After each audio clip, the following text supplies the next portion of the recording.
Well, hello everyone, and thank you for joining us today on the Dairy Signal. We're going to be talking about a topic that probably doesn't get discussed enough in terms of what's going on in the workplace, but it definitely happens and occurs a lot, and that is let's talk about empathy and what it means and what does it really look like in terms of what we can do for others, or maybe what we should be doing or should not be doing for others when it comes to empathy in the workplace. But before we dive into that here this afternoon, I want to make sure to take a special time to thank our sponsor, who is currently for the Dairy Signal, and that is Your Dairy Checkoff, DMI. And so, a little bit about them, especially with today's consumers demanding trendy new beverage choices. And in response, Your Dairy Checkoff has gone beyond the gallon to invest in fluid milk innovation, including ultra filtered, high protein, lactose free, and reduced sugar options. These value-added milk beverages have seen more than 1 billion in sales revenue since 2021. To learn more about them, visit dairycheckoff.com to see how they're making every drop count. So that is Your Dairy Checkoff putting today's episode on for you. So huge thank you to DMI for their support of the Dairy Signal, as well as professional dairy producers. But I also want to say that, as much as we appreciate support from supporters like DMI, we also appreciate our speakers here that are on the Dairy Signal. And this is a friendly face that we've seen before. And this afternoon, we're joined by Don Tyler, who's the founder of Tyler and Associates, the executive, who is an executive and management coach. So, Don, we've had you on before. We've talked about a multitude of different topics, but today we're kind of diving into one that sometimes feels a little bit taboo. So I'm excited to really run into this, really talk about some of those areas that sometimes we like to hold back on. But before we do so, would you mind giving our listeners just a little bit of information about yourself? Well, sure. Thanks, Amber. And, I'm a management coach. I work with all different types of businesses. Most of my businesses are in some form of agriculture, and I've worked in almost every kind of industry in agriculture, from small to medium to large industries, and as well as more and more with entrepreneurs who have started their own business, who have developed their own product.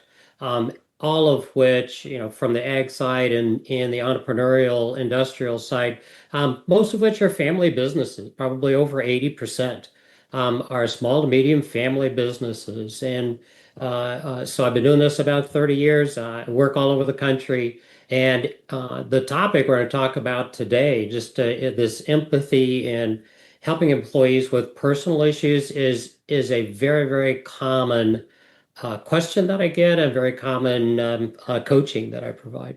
Yeah, it's a significant issue now, and it's a growing issue.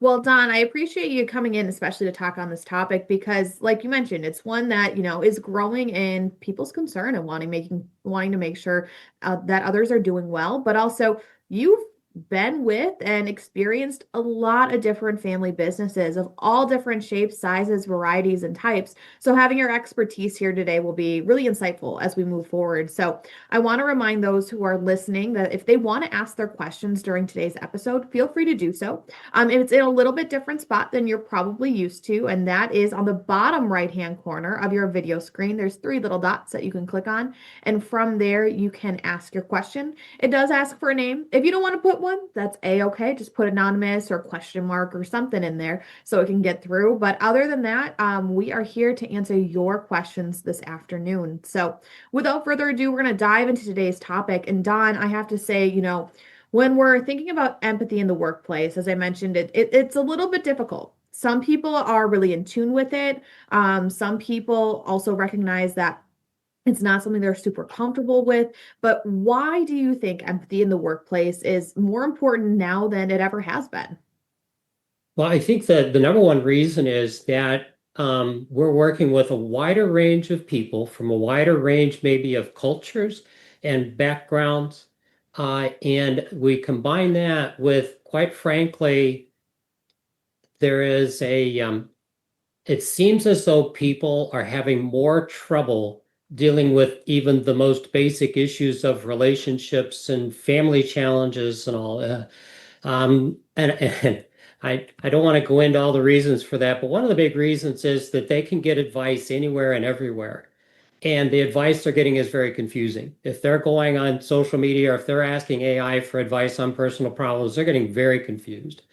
And so they struggle with this. And I think that there's just a lack of a good, um, I guess, for lack of a better term, a good basic upbringing in how to solve personal problems. And so they get into adulthood, and those problems continue to mount, and they just feel clueless. And so they bring it to somebody that they know. Quite often, that's an employer, and especially when it's a family business and we're close to our employees, we know them well. They spend time with us. They spend time with our family members who maybe aren't even all that directly involved in the business. They feel more comfortable going to us than other people. And especially if we're already a business culture that's very family oriented, that's very close to our employees, we should just expect that we're going to hear more about personal issues, or we're going to know our employees well enough to know that their behavior is off. They're not behaving the same way in the last 2 or 3 weeks. Something is up, and they're struggling with something, and we notice that, and we may be curious about that.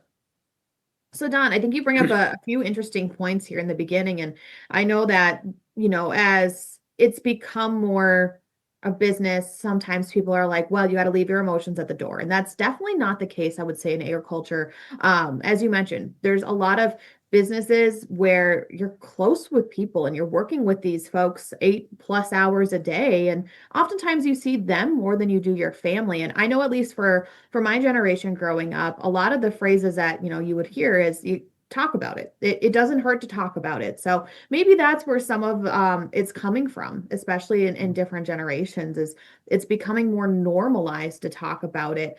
I feel like regardless of where you're at, workplace, home, otherwise. But when thinking about that, as well as, the other side of things, where some people, they just internalize what they're feeling. And you mentioned you might just notice something's off with somebody. So, what are some of those subtle signs that an employee might be dealing with some personal challenges without them, maybe openly saying anything?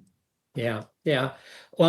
The first thing we're looking for is just a change in behavior, and quite often it's noticeable without us basically spending a lot of time looking at our employees and watching their behaviors and those kinds of things. We just notice something is different, and that kind of trips a trigger, and we start to watch a little more closely.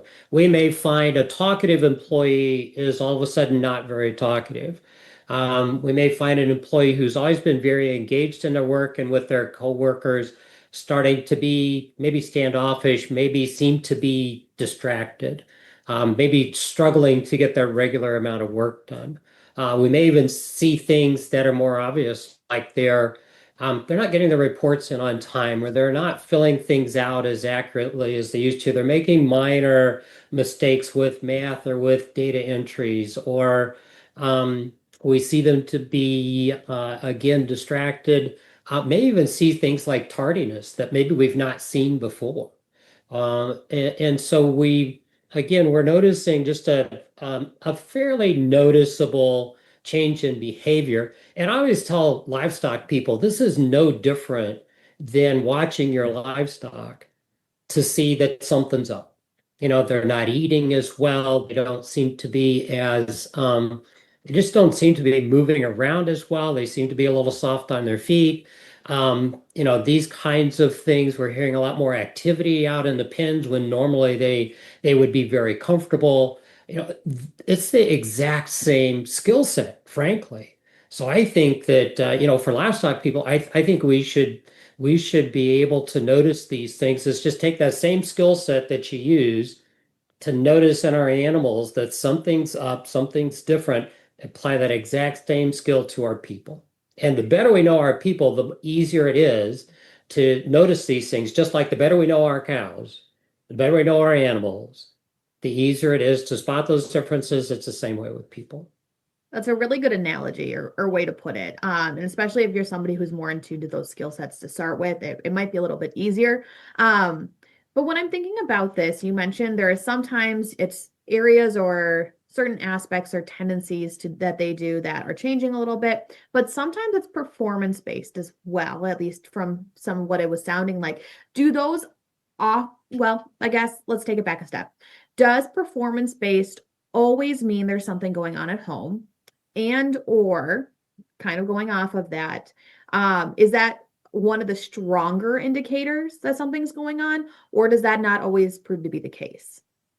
I think we take everything together.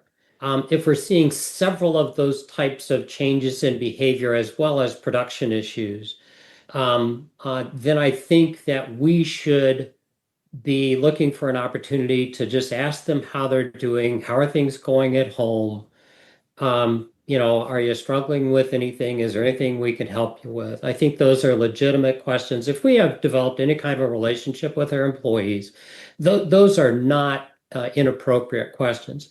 When we do start to see production issues, we frankly are obligated to find out what's going on. Because what happens is we start to see production issues and we start to see distraction. Now we've got an employee who very commonly is going to take safety risks. They're going to start to do things, whether they realize it or not, they're just not going to be as cautious as they have been. And we want to make sure that we intercede into this maybe progression of things getting worse before we even get close to having a safety risk, either for themselves or for their coworkers. Okay, because we don't want them to get to the point of being careless. So I think that's a really good way of helping it kind of be an indicator of sometimes you're going to have folks come up to you and bring up some things that are going on. And other times it might need to be within the management portion of this is now becoming an issue that no longer surpasses the individual level.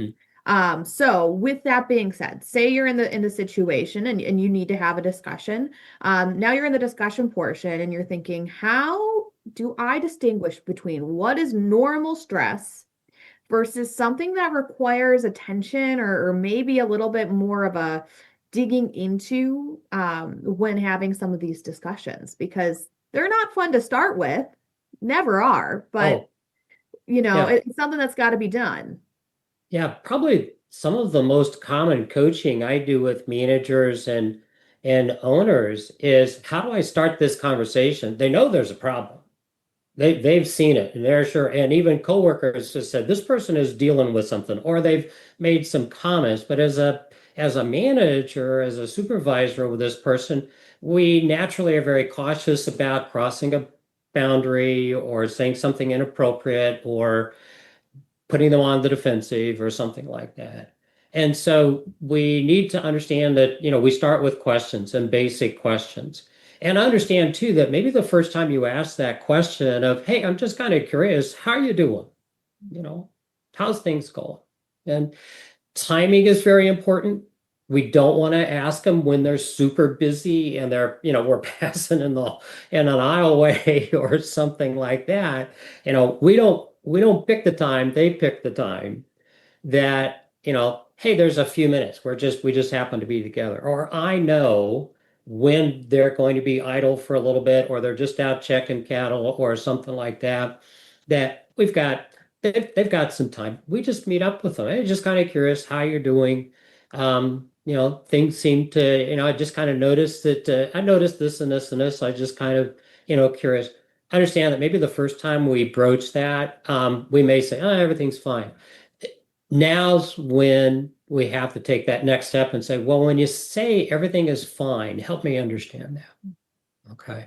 Don't take the first response. Ask questions about the first response. Well, when you say everything's fine, but all is fine. Okay. And it lets them know, no, I'm interested. I'm sincerely interested. Okay. And I want to know. And if we know our people fairly well and they're used to occasionally having conversations with us, this is a lot easier. Okay. And so developing a good relationship with our employees helps all of these things go.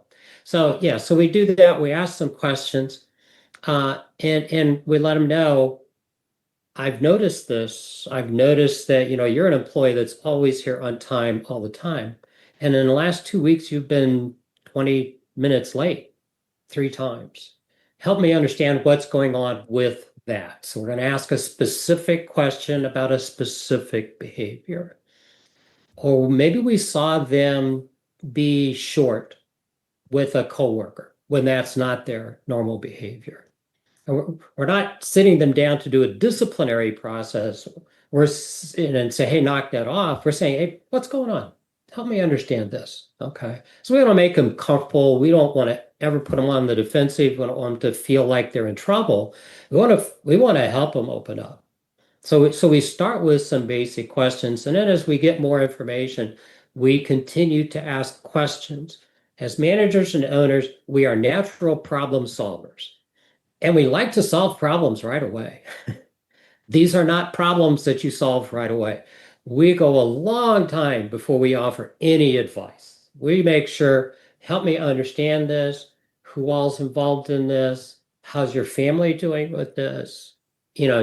We just collect it. We get them talking, keep them talking, because now they're getting comfortable with us. And frankly, when we are talking with someone, or even somebody comes to us and says, I've got a problem. There's three things that when somebody is struggling, there's three things they need from us if we're going to give them advice. The first thing is, can you help me? Do you actually have information that's helpful to me? The second thing is, can I trust you?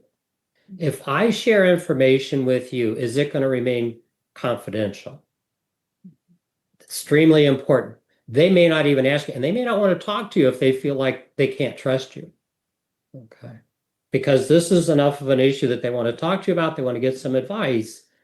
They want to make sure they can trust you. And the third thing is probably the thing we don't realize is that by the time they're struggling with it, by the time we're seeing these behaviors, these behavior changes, they're starting to lose hope. And so what they need a lot of times is just hope and encouragement and say, hey, people have been through the kinds of things you're going through before.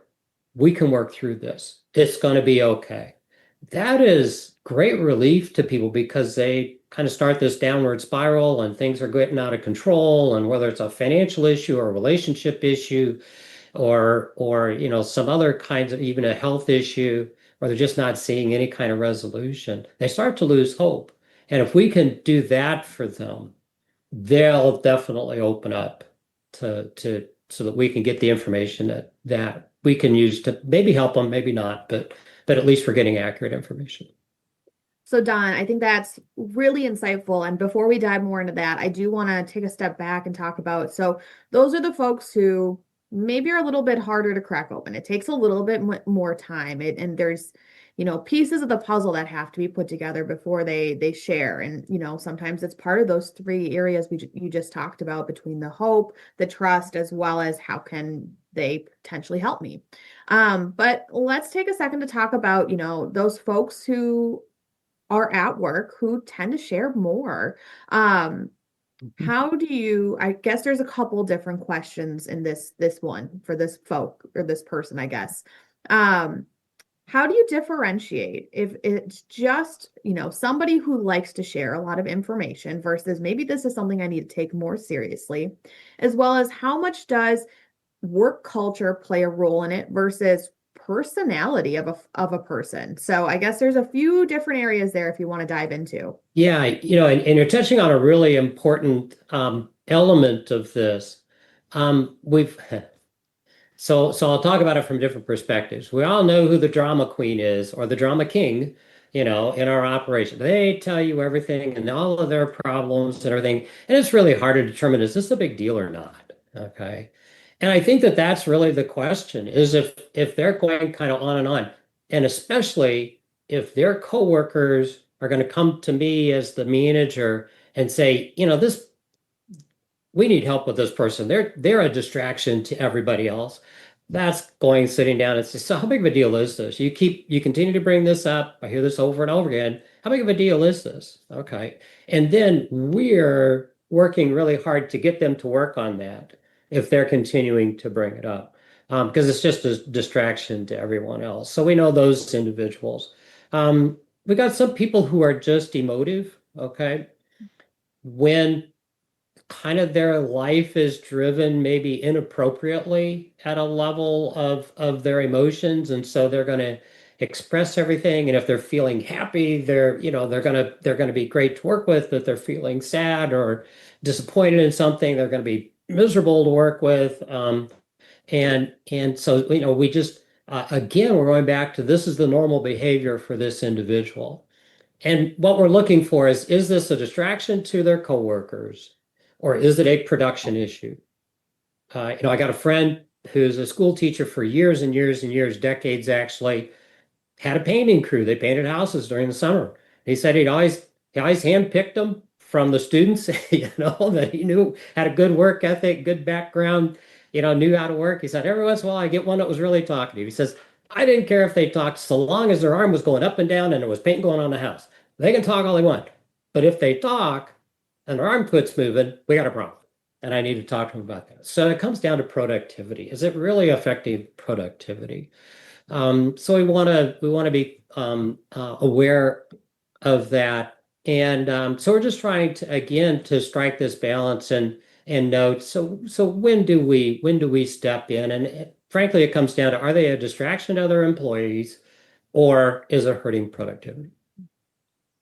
So then let's talk about, that work-life culture, because every place you go has a different culture. And sometimes there's ones where you feel like you're able to talk about certain situations in life more than others. So how much does that play a role in somebody being able to share or talk about something that might be going on with them in their life?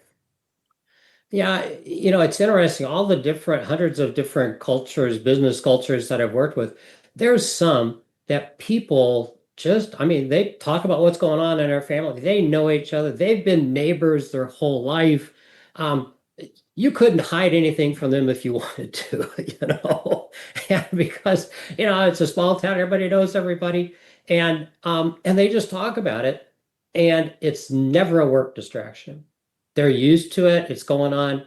You know, hey, if there's something they can help with, they will. If they find out somebody's struggling with a vehicle or working on a project, it's like, well, why don't I just go over there Saturday afternoon and give you a hand and get that done? And they help each other out, and they go over and they have fun doing it.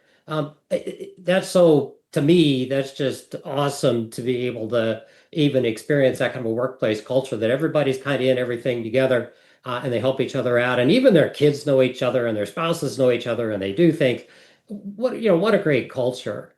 There's other places where it's awkward when someone starts to bring up personal things, or it's a distraction. And so we want to, if we as the manager or the owner don't feel comfortable talking to those individuals, do we have another one of their coworkers that is very personable, who can be very gracious and is a great listener, that we can say, it seems like there's an issue here. You know them well, you work with them pretty regularly. Could you find out for me kind of what's going on, and if this is an issue, and if they would like help from us? Okay. So we're always looking out as what's best for the employee. What do they need? What's the best way to help them? Am I the person that's best suited to do that? Do they need somebody in leadership to really help them? Or do they just need somebody to talk to? And give that coworker of theirs permission to spend a little time with them, establish some boundaries, how much time, and about what and when, to help them establish the boundaries. But if we've got somebody on our team that is just good with people, and we realize that's not us. We're good with cows, but we're not good with people. Um, let's face it, it happens pretty often. Find somebody who is, and encourage them to kind of fill that role. John, I think that is a really important thing for people to recognize, that sometimes you might want to know what's going on, or maybe you need to know what's going on, but you might not be the best person for the job. And Mhm. that sounds like a million different things of, oh my gosh, maybe I need to do better at X, Y, or Z. But sometimes Mhm. there are people already in place who can help you get that goal achieved, whatever it may be. So I really appreciate Yeah. you saying that, because, like you said, sometimes we've got people who are just cow people, and that is a-okay. And we've got people who are people, and that's what they're there Yep. for as well. Yep, yep. And we don't want to, we're not asking to harvest some gossip. You Yeah. know, we have a real clear purpose for them collecting some basic information, getting back to us so that we know, is this something that somebody in management or leadership needs to step in and provide some help with? Yeah. So then kind of going on from that. So say that you do learn that there's something going on and you do hear from either, that person directly or you know that that needs to be addressed. But what personal issues, because this is where the gray area really comes into play, what personal issues are appropriate for a manager to address versus which ones should we avoid? Yeah, this is crucial, and it's one that we do need to understand. Most people at some point in life, they have problems with friends. They have a little drama that comes into their life. Sometimes it's their own fault. Sometimes it just lands on them. They have family issues. Maybe they have a minor health issue that's going to take a little while to kind of work through, because there's doctor appointments and things. But within 2 or 3 weeks, where everything is taken care of and we move on. Maybe some financial issues and so on. Those are kind of common issues. The question is, how serious are they? Okay.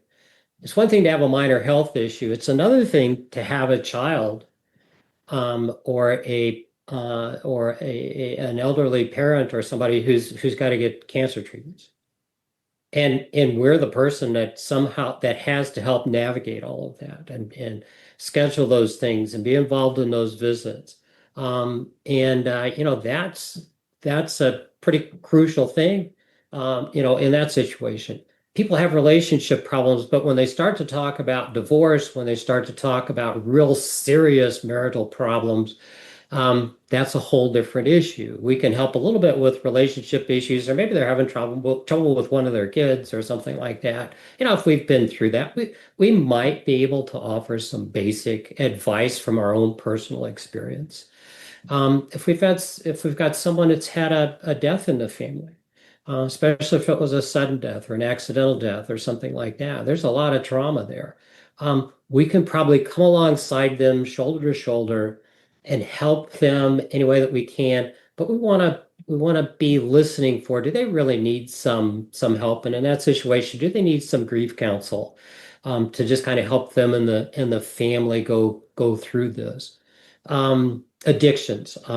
It's something I run into more and more with families, maybe not within that family, but somebody who is adjacent to that family or one of their children, um, and or maybe somebody in the business that has that kind of an issue. That's out of our league. And in that situation, and all of these situations where it's no longer a minor issue, it's a major issue. The best thing we can do in those situations is, are they getting the professional help that they need? If they've got a major health issue, are they getting, are they making good health decisions? And are they helping that family member? Are they getting them to the right doctors? Sometimes we can help with that. Sometimes we can help them get aligned with the best professional, or maybe we know somebody who's been through something similar, and we can help them kind of network into the right care. We can certainly help that, and they're very appreciative when we get them in front of the right doctor and give them that good advice. And then, are they taking the doctor's advice? It's frustrating to me when I go into a business, an operation, and they say, well, we got this person and they're diabetic and they're missing a lot of work. And my first question is, are they taking their meds? Are they following the doctor's advice? If they're diabetic, are they eating right? Are they consuming the right kinds of foods? Are they avoiding the wrong kinds of foods? Are they are they doing the things that the doctor asks? And if they're not, then that's my counsel to them, is tell them they got to follow the doctor's orders. That's the first thing. We're not medical doctors, but we can tell them they got to follow the advice of the medical doctor. That's not a hard thing to do. And we can check up on them and we can hold them accountable for doing those sorts of things. Yeah. So Don, you've talked about a lot of different topics within this last portion here. And when you're having a discussion with somebody, it can be something that maybe feels a little bit more trivial of a situation. But then there are some really heavy topics that people deal with in life. And there's a lot of variance in between, especially with how people react, what's going on, the situation around it. So Exactly. when you're going into these conversations, what really should be the main goal? And is it more about helping to provide solutions? Is it more about the listening? How do you frame it for yourself as a manager to make sure that you're really aiding that employee or other person the best you can within the scope of your capabilities? I think there's one of the key things for all of us to remember, and this is whether we've got a personal friend going through this, whether we're going through this ourselves. We may be dealing with something like this personally or within our own family, or we have an employee. There are a handful of things that have been proven to be very helpful to anybody going through a major life event. First thing, get 8 hours of sleep. Sometimes that right there is a very hard thing to do. They're distracted, they're emotional, they've got so many things to think about. They need to get 8 hours of sleep. They need to eat healthy, nutrient-dense foods. A lot of times their appetite goes down because they're emotional. So, number one thing, cut out the snacks, all the heavy carb, all the greasy foods. You got to cut that out. Maybe you've been able to eat that your whole life, and and you're this waif of an individual who's very physically fit. This is a time where you got to think about, okay, so how do I feed my cows? Okay, I feed my cows for maximum productivity. It's the same thing with us when we're under stress. We have to eat appropriately, have to make sure that we're getting adequate amounts of protein, we're getting healthy foods, so that even if we don't feel like eating much, we're eating well and we're avoiding the things that can actually create a lot of drowsiness and not give us the health that we need. Um, Another thing is 30 minutes of consistent exercise during the day. Hey, most farm people, they get plenty of exercise every day. They're physically active. But 30 minutes, 40 minutes is better. Get that heart rate up to, 110, 120 to 140, for a good period of time. That right there is very helpful to us. It has its own biological values and advantages for us. So that's good. Additionally, have a regular routine of just doing daily tasks. It may be filing those things that are piling up on your desk. It may be making sure that the house gets clean. I can tell you that individuals that I've counseled with, and I do counseling as well. I'm a certified counselor. And with our churches, our church has several ministries that do counseling, and I've gotten certified in that process. I can tell you how much it helps an individual if the house is clean, if if the dishes are put away, if there's not clothes scattered all over the floor, if the kids' toys get picked up once a day, it changes their outlook. And you add to that regular exercise, good eating, 8 hours of sleep, and finally just having a good friend to talk to who's not going to just let you cry on their shoulder, who's going to give you good advice. Maybe somebody who genuinely understands what you're going through, maybe have been through it themselves, and is going to say, here's what you need to do. Okay. Those things right there, and it's interesting statistically, if people who are dealing with kind of a, a more than normal amount of sadness or depression or some anxiety or just going through a difficult time, if they will do those things 80% of the time, they don't need any medication for mood altering. They don't need to go to counseling or therapy. They actually now physically and emotionally are much more able to address their issues. I'm not saying don't do that, don't get that help if that's what's warranted, but just understand that this is where we start. Whether it's a minor issue or a major issue, These are things that they have complete control over, that they can do. They can see progress. This short circuits, this reverses maybe a downward spiral that they're starting to feel emotionally. It gets them headed more toward a positive direction. That right there makes them feel better. And they just have a much better outlook on things. And then they can think logically about things and start to solve their problems. And these are also things that if we continue to talk to them, we can hold them accountable to do because they are in their control. So Don, I love that these are all in a person's control, but I also have to recognize that life isn't always as easy as just doing the four things and it's going to be all magically better. And I don't mean to like put any like dismay against the four items there because those are so critical for anybody. But if I'm a person who just lost a loved one, or I am going through one of the hardest things in my life, and if I had a manager come up to me and say, "Hey, you need to eat better. You need to get more sleep right now, and I need to see that you're getting some exercise in." That would not be a good conversation. That would Yeah, not end well. I'm not going yeah, to sugarcoat that. right. Because in those moments, it's more about surviving the day. Mhm. And that is a very different situation. I feel like that might be a conversation that can happen once a little bit more of the processing is underway. Because if you're saying that to somebody in those some of those hardest moments, it's not.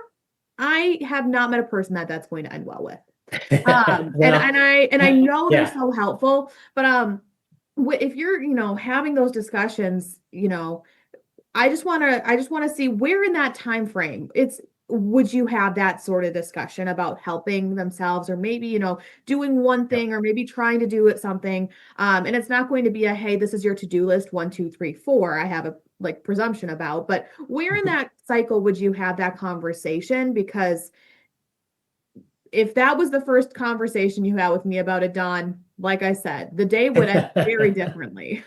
Well, I'm glad you bring that up because that's you bring up a very good point, and we do, and timing is important. We may not even mention all of those things in one conversation. And the example you use, hey, if I just lost a loved one, yeah, we've got to show a lot of grace. We've got show a lot of empathy. We've got to ask, what are your immediate needs? I mean, do you need food? Do you need help? Yeah, this is, these are just some basic things, regardless of the situation, that tends to be helpful. And they're certainly not a magic bullet to solve everybody's problems. It's just that, and the 80% number that I use is just that, 80% of the people just find that it really helps them. Now they're better positioned to deal with the core issues. Okay. So I'm glad that you gave me an opportunity to kind of, put that in the proper perspective. And I think you're exactly right. I mean, if I hear, the first thing that I hear is this major issue, I'm not gonna, these aren't the things. I may ask, are you getting plenty of sleep? That may be all that I, ask them about that time. But yeah, our first issue in any of these kinds of situations, especially those kinds of major situations, is show them some compassion, show them some empathy. What are your needs? Do you need rides? Do you need, what do we know they've got kids. What do your kids need? Can we help you find a babysitter? Whatever the issues are, helping those initial immediate needs that helps them with their day-to-day issues. Yeah, we definitely want to deal with that first. Well, I appreciate you clarifying that because I'm just like, I know these are so helpful, but where in that time frame should we look? But I want to move a little bit different or adjacent to what we've been discussing here. And a lot of the times, the situations that we discussed, it's something has happened, not necessarily to someone, or well, maybe. So the situations we've discussed so far, it's oftentimes, this has occurred. It's whether it's occurred to us, it's occurred to someone we love or care about, or it's a situation that has happened. But how does it differ, if at all, when there's a problem and it's due to that person's choices versus the circumstances that are beyond their control? Yeah. And it's a key differentiation that we want to make. And some of this comes again from the fact that as managers and owners, we're problem solvers. We want to make sure that number one, again, show compassion, listen to what the issues are, make sure we have good information. Initially, we're going to do similar things. We're going to make sure they're getting the help that they need. Are there some direct ways that we can help them without getting overly involved in their issue? Are there some ways even that coworkers could be involved? Can we get the whole team involved in this and help them with this issue? We're going to do those things. And then once those immediate needs are met, if we realize that this is a chronic issue that they've had, and it's because of their own bad choices, whether it's financial issues or substance abuse issue, um, even in relationships when yeah, they're not getting along in relationships is because their own choices are bad. I mean, they're just not working on their relationship. In those situations where, this is self-caused, the suffering that they're going through is self-caused. I think as soon as we've addressed immediate needs, and especially if they want to continue to get our help, I think we give them some specific things to do. If they're having financial issues, I'm gonna make sure that they're actually addressing their financial issues. Are they behind on a lot of bills and not doing anything about it? They're not answering the phone anymore. They're not responding to letters, notifications that they're getting. I, you know, I want them to take initiative on that. And sometimes that's just start answering those. So, tell you what, hey, the next week you're going to address those letters, you're going to make those phone calls, and, you're going to start to get engaged in actually solving your own problem. If they come to me and we say, okay, so do that this week, come back to me. My first question is, so did you do what I asked you to do? If they did, great, the next step. So what did you find out? How can we, what did you learn from this? How bad is the situation? We can help them to start to formulate the framework of a plan. And then, but if they don't do that, then we're saying, so why didn't you do that? I want to know. I want to know. Um, I gave you advice. You took my time. You took your time. Help me understand why you didn't do that. What got in the way? Maybe they're just not comfortable doing that. Maybe they're not comfortable making any kind of a phone call, let alone those kinds of phone calls. Um, Sometimes we say, well, let's make some phone calls. Bring your stuff in. We're going to make some phone calls. And we literally help them with that. We show them how to start to take initiative, with their own issues. And so we can provide a lot of help. And then time after time after time, we say, here's what you need to do. Here's some steps there to take. And we check the next time we get together. Did you do those things? What did you find out? Okay, what do we do next? So this time we're going to do this, and we're going to get together in 3 or 4 days or a week. We're going to keep doing that. They need to understand I will offer all the advice I can, but I'm doing 20% of the work. You're doing 80% of the work. Okay. This is caused by poor choices. So you need to take action. And I'm sure that some people listening to that have maybe spit out their coffee or tried to catch the breath. Okay. That may sound like the toughest love you can ever imagine, and it's not my responsibility as an employer to have these conversations or as a manager, and I can't put that kind of pressure on them. I will tell you that for some of these individuals, this is a whole new experience to understand that they can actually solve their own problems. It's unfortunate to say that, but some of them have never been held accountable. Some of them literally have not connected their choices with the consequences that have come about. And they need somebody to help them. And I've been involved in these conversations. And when that happens, the lights are coming on. And we actually can make some progress then. And we're actually helping them kind of recalibrate their whole life and how they think about how, number one, maybe I need to quit doing that stuff. Okay. I was at a feedlot out west, and a guy who was having all kinds of financial problems and alcohol problems, and we just kind of walked through. So tell me about your daily behavior, and he does this. Well, every night he went to the bar and he spent $40 or $50 on alcohol and had a steak and everything. Basically, he spent almost a day's wages at the bar every night, wondered why he couldn't pay his bills. He did not connect this behavior with those consequences. We just cut those behaviors out, showed him the concept, this is where we're headed. This is where you're headed. This is what needs to change. Was back the next month. He made significant changes. Things were going very well. And he was actually getting his bills paid, and he wasn't at the bar every night, and he was showing up to work on time, and he was getting all of his hours in. So he just needed to be confronted with reality. And this is not done in a brutal way. It's not done in a disciplinary way. This is done in a very gracious, very compassionate, very thoughtful and methodical way that shows, no, I'm concerned about you.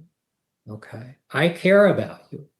This is important for you and for me. I want to be able to help you with this. But I can understand that some people are like, I'm not touching that. Well, okay. Then make sure you're getting them in contact with somebody who will tell them that. Okay.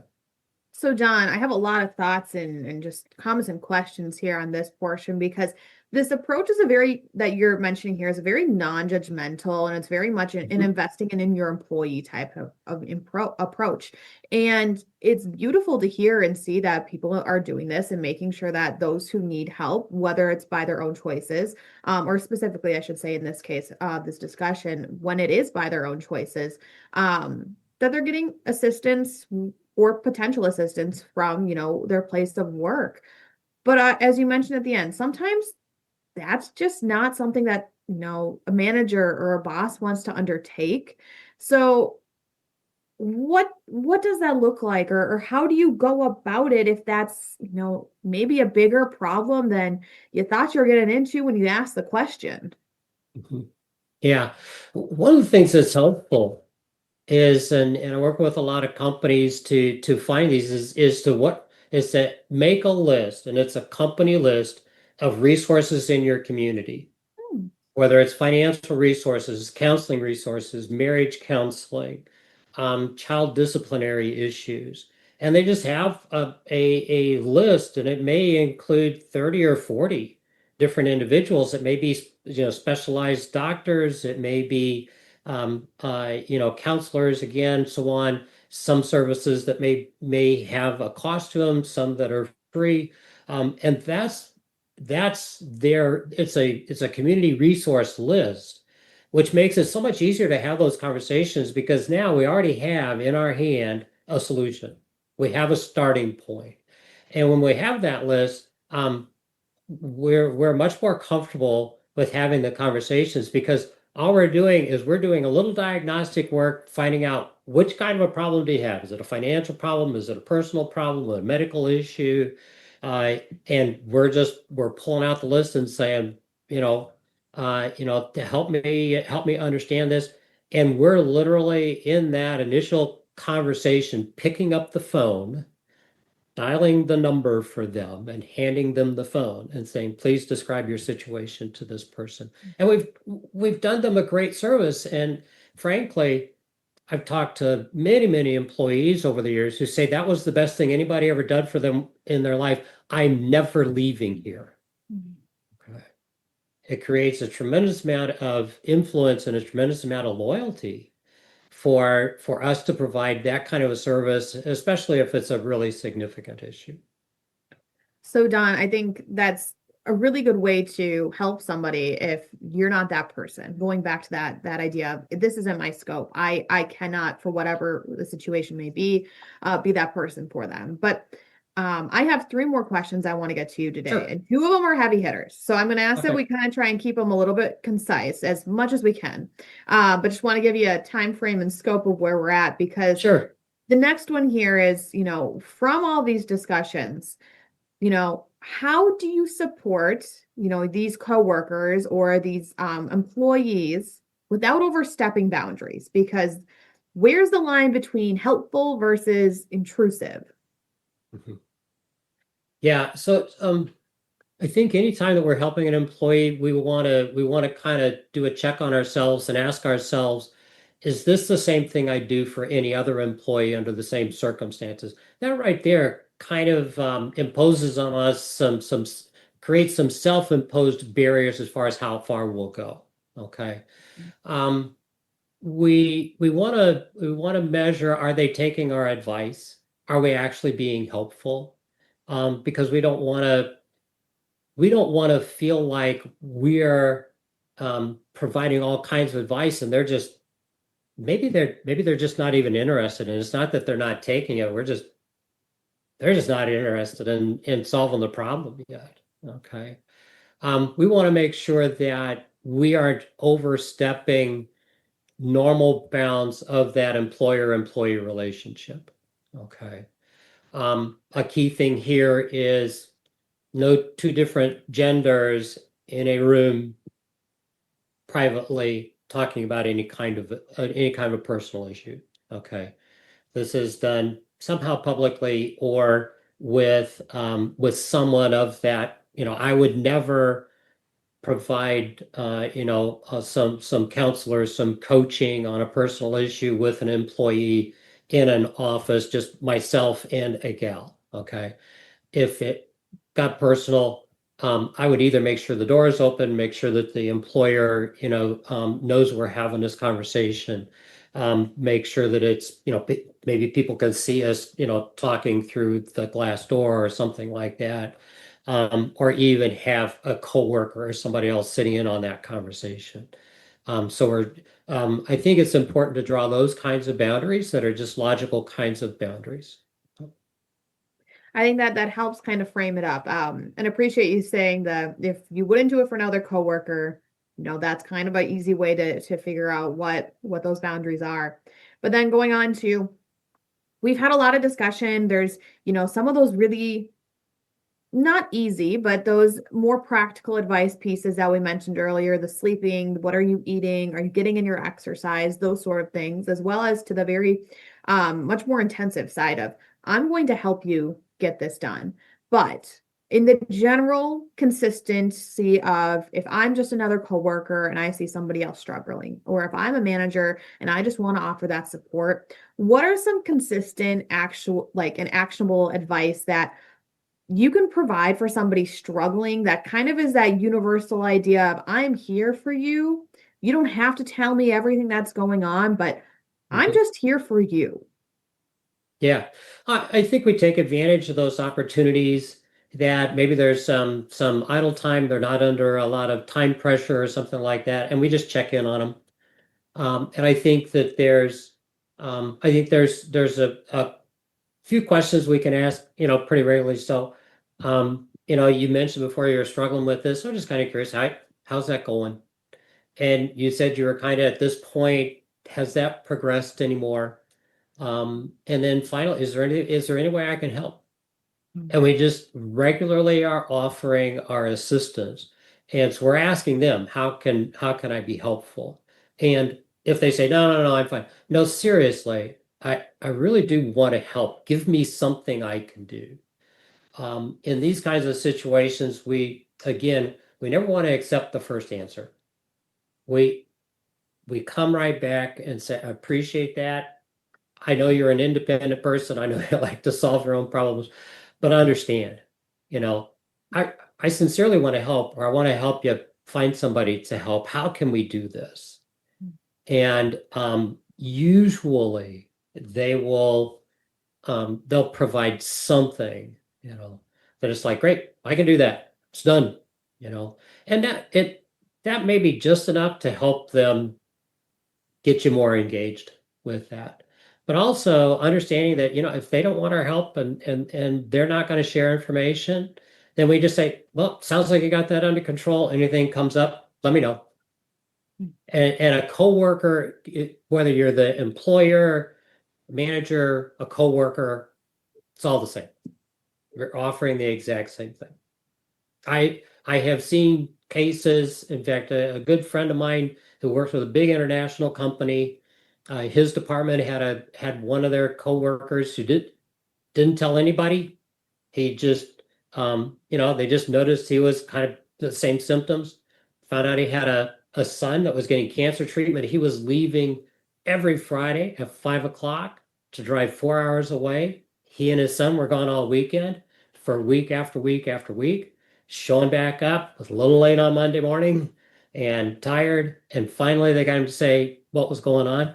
The whole team, 15 people, rallied around this guy and said, number one, you're leaving at noon on Friday.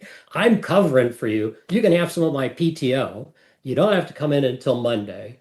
We're gonna, my kids are gonna come over and spend time with your other kids at home. We're gonna, do some babysitting and some of the kids made snacks for them to take, on their trips. It was a whole team effort. And the supervisor was like, let me know if you need anything. I mean, and big international company, they bent a few of the rules. The supervisor went to HR and said, you just need to know, we're kind of doing this in my department and we're kind of bending the rules a little bit, but we got somebody in our group who's suffering and needs our help. And to her, as a sign of her own wisdom, she said, please don't tell me anything else. I don't need to know, and she's got to take care of it, take care of it. And tremendous bonding. They got that person through that. And they just felt like a stronger team because they helped their coworker through this. Yeah. Don, I think that is the perfect way to kind of conclude today's episode because it really goes to show, and it's a great example of how all of this can be put into practice, and that sometimes it is big life events. Sometimes there is just something else going on, but it doesn't mean people have to go it alone. It doesn't mean that everything in the world needs to be done, but it's what can you do, especially in some of those situations. But before we wrap up, the last final question of today is then, from today's discussion, because we had a lot of really good discussion, but what's one or two key takeaways that you really want people to be thinking about or actively doing after today? I think a couple of common themes is know your employees well. If you don't know them very well, start to work on just asking them questions about how they're doing, spend time with them, just get to know them personally, what's going on with their family, just kind of what's normal life for them. Ask them about their, what they do over the weekend, just general things to get to know them. Become a little more observant of our employees so that we know what is normal behavior for this person. If we understand normal behavior, just like with our cows, if we know what all varieties of normal behavior are, we can spot, we can see that cow is going to be sick 2 days from now and she doesn't know. Okay. Because we understand what's going on with those ears and what's going on with that mouth and how she's behaving. We can see that because we know what her normal behaviors are. The abnormal behaviors just jump out at us. And it's the same thing with our people. And then just start to ask questions. Just, show some compassion, show as you led with empathy. Sympathy is when we see that person and say, boy, I really feel bad for them. They're going through a tough time. Empathy is when we come in shoulder to shoulder and say, let's go through this together. Don, I think that is the best way to end here today. So just thank you so much for your time and your expertise in this area and really sharing that, there is ways we can help others. And it looks like a lot of different things. And it can be where your scope is at. It can be getting them help in other ways, or it can be helping them. And like you said, standing side by side with them as they go through a situation. So just thank you so much for your time here this afternoon. You're quite welcome.